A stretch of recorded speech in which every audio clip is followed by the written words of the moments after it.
Durante o verão, é muito comum beber líquidos gelados, sorvetes, nadar bastante na piscina, no mar, afinal faz muito calor e é preciso se refrescar, né? O problema é que alguns hábitos acabam prejudicando um pouquinho a nossa saúde. E é sobre isso que eu converso agora com o otorrinolaringologista Jamal Azam. Olá, boa tarde, doutor, tudo bem? Como vai? Tudo bem, pessoal?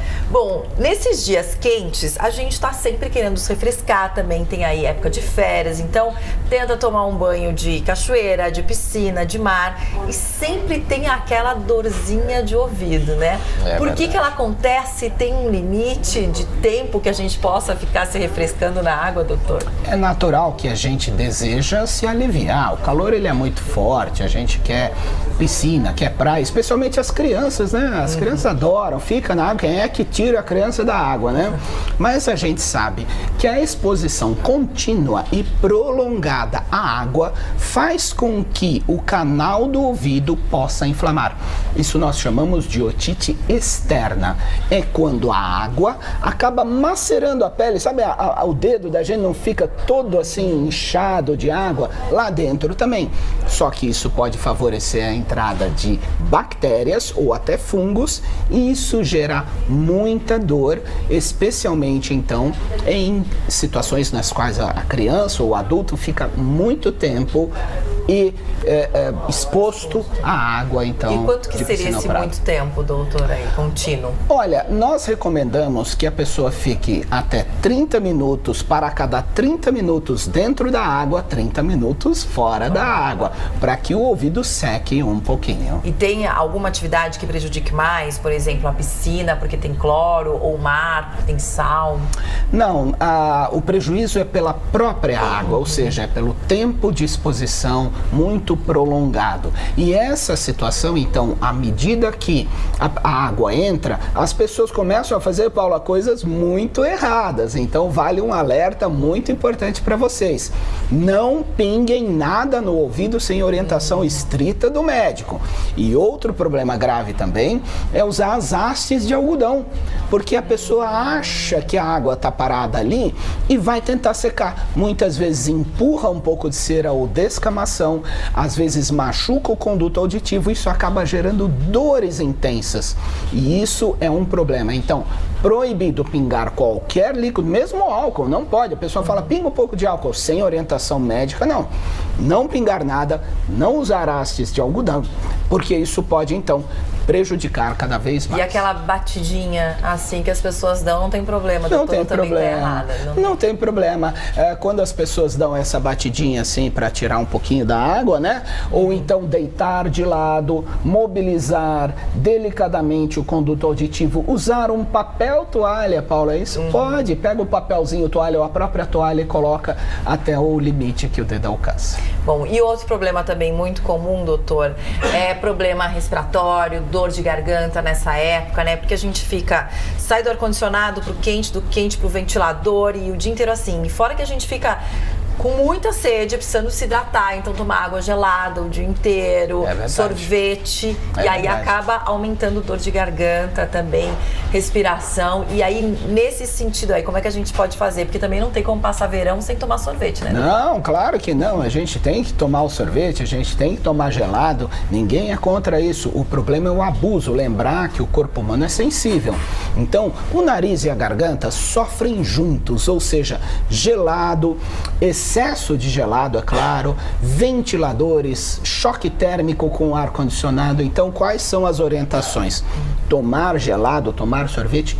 Pode, mas alternar com períodos de bebidas a temperatura fresquinha, não tão gelado assim.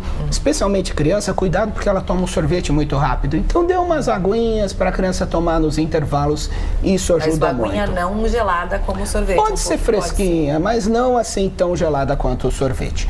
Ventiladores, não deixe eles mais próximos do que 2 metros. 2 metros, porque a pessoa quer que fique muito perto do seu rosto, isso Isso pode, então, desencadear gripes, resfriados, faringites, sinusites, dores de garganta muito intensas até as amidalites.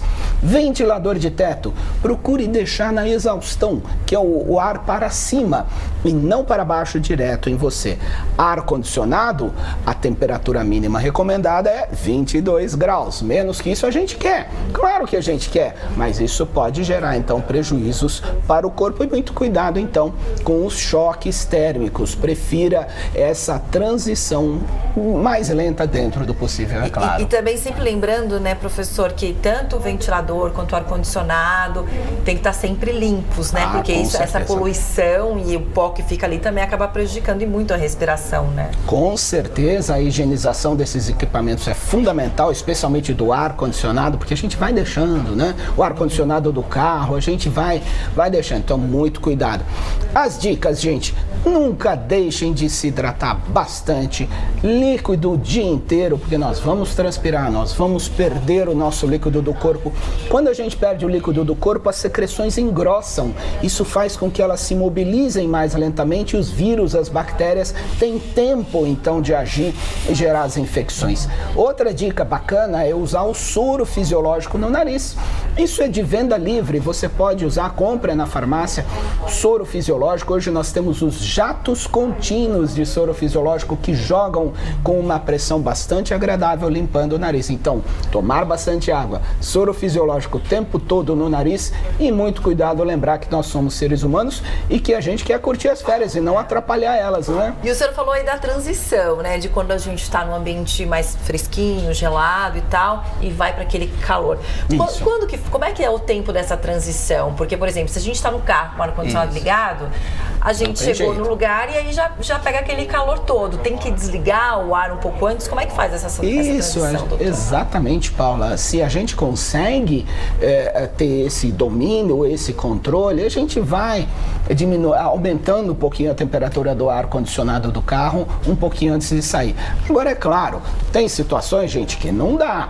A gente acaba, por exemplo, entrou numa loja ou num shopping, vai sair, tá aquele calor, especialmente em cidades assim, muito quentes. Mas isso faz parte da vida, não tem muito como. Então, alimentação saudável, descanso, um sono adequado, tomar bastante líquido, soro fisiológico no nariz, isso ajuda a gente a resistir mais. E outra coisa que tem problema no ouvido também, doutora, é que nessa época as pessoas viajam muito, férias. Agora, quando a gente está descendo a serra, ou às vezes entra no avião, fica aquela... Parece que a gente está um pouco surdo, escuta tudo tão baixinho. Isso. O que acontece com umas pessoas e com outras não, isso, doutor? Existe uma comunicação entre o ouvido e o nariz.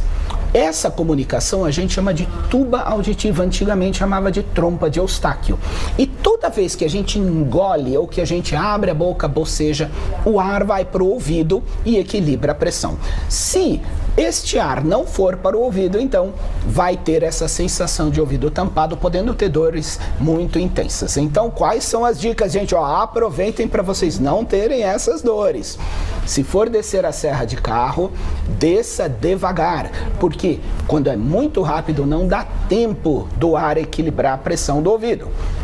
E também, faça movimentos de engolir forte, abrir a boca bastante. Você ouve aquele barulhinho no ouvido, não é, Paula? Às vezes quando você abre a boca ou boceja, a gente ouve aquele barulhinho porque está compensando a pressão. Tomar líquidos, mascar chiclete, isso tudo é adequado. Ficar engolindo, fazendo este movimento de compensação de pressão antes de sentir o ouvido tampado e antes de sentir a dor. A mesma coisa no avião. Qual que é a dica master aí pro avião? Fechou a porta do avião, o que vai acontecer? Começa a pressurização da cabine. Então, não adianta quando você estiver lá em cima e sentir a dor, você ficar tentando fazer essas manobras. Não adianta. Fechou a porta do avião, começa a engolir forte, começa a abrir a boca, começa a bocejar. Se não tiver resfriado ou gripado, pode tampar o nariz e assoprar para o ouvido. tomar líquido, mascar chiclete, e crianças pequenas que não dá para fazer isso, dá uma mamadeira. Mas se você puder então descer a serra devagar, você vai permitir que o seu corpo equilibre a pressão melhor, evitando então as dores terríveis. Agora, doutora, aqui no sudeste do Brasil, por exemplo, a gente tem um verão muito úmido, a gente já sabe, com aquelas pancadas de chuva que acontecem, né, no final do dia. Agora, em outras regiões do Brasil, não. Tem seca, como por exemplo o litoral nordestino, a região sul. E aí fica aquele tempo muito seco, abafado, porque é quente, então não tem nenhum vento, então parece que a sensação de calor vem mais ainda. E parece que isso resseca por dentro, né? É verdade. Como é que a pessoa faz? Aquela historinha de um umidificador, uma toalha molhada? Sem dúvida que nos locais onde a umidade do ar é muito baixa, abaixo de 40%, isso pode ressecar as vias respiratórias, porque toda via respiratória é úmida, tanto o nariz quanto os pulmões. Então a dica é sempre hidratar o nariz, hidratar as vias respiratórias com soro fisiológico. Inalações com soro fisiológico também vale bastante a pena, tomar bastante líquido. Agora, ao invés das bacias de água, que o pessoal fala, põe bacia de água, isso não evapora tanto. Faça o seguinte, pega uma cadeira ou até no próprio chão. Se for numa cadeira, você forra com plástico e pegue uma toalha de banho. Umedeça bem a toalha de banho e deixa na cadeira ou até deitada no chão, um pano qualquer, porque o pano evapora mais. E o que nós queremos é esse líquido que está no pano evaporar e chegar na nossa via respiratória. Tá certo. Muito obrigada, doutor Jamal Azan, nos dando essas dicas aqui para não prejudicar a nossa saúde no verão, doutor. Muito obrigado. E agora a gente vai para o intervalo.